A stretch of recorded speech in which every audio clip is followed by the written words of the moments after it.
Vom face acum o scurtă prezentare a luminilor autovehiculului la exterior. Prima dată vom face din față.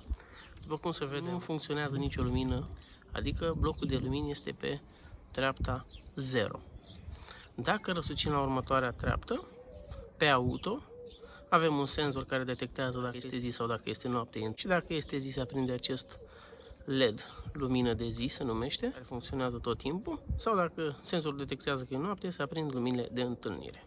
Dacă răsucim la următoarea treaptă, avem acum aprinse luminile de poziție sau de staționare, cum le mai spune, care le vom folosi de fiecare dată când staționăm pe partea carosabilă și este noapte sau vizibilitate redusă. Dacă mai răsucim o treaptă la blocul de lumini, se aprind luminile de întâlnire sau faza scurtă, cum se spune popular.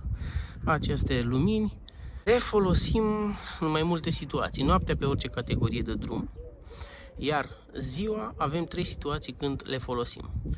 Când mergem pe 2 categorii de drumuri, și anume pe autostradă sau pe drumurile europene sau expres, când tractăm un autovehicul, vehiculul care tractează are luminile de întâlnire, iar vehiculul tractat lumini de avarie, și când este vizibilitate redusă, condiții meteo nefavorabile, adică plouă torențial sau ninge abundent, atunci suntem obligați să aprindem aceste lumini de întâlnire, sau când este ceață și atunci va trebui să mai aprindem ceva în plus.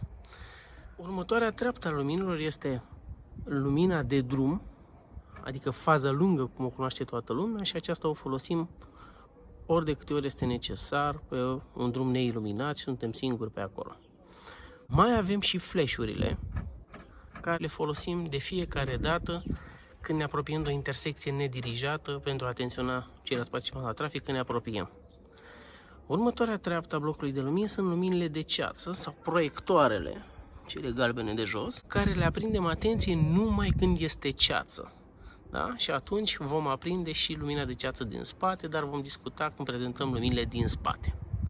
Semnalizările autovehiculului, dacă semnalizăm stânga, acolo este semnalizarea din stânga, semnalizare dreapta în partea cealaltă și luminile de avarie se aprind concomitent. Face o prezentare a luminilor autovehiculului și din spate. În momentul de față nu avem nicio lumină aprinsă.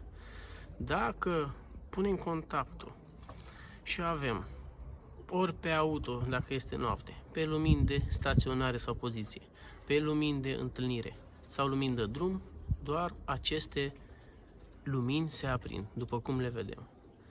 Dacă punem în funcțiune lumina de ceață, se aprinde o lumină puternică în stânga, obligatoriu în stânga, unele mașini au și în stânga și în dreapta.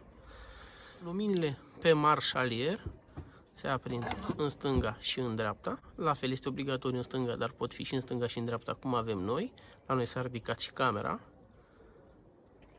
Semnalizarea stânga se vede în colț în stânga, semnalizarea dreapta și luminile de avarie și stânga și în dreapta concomitent.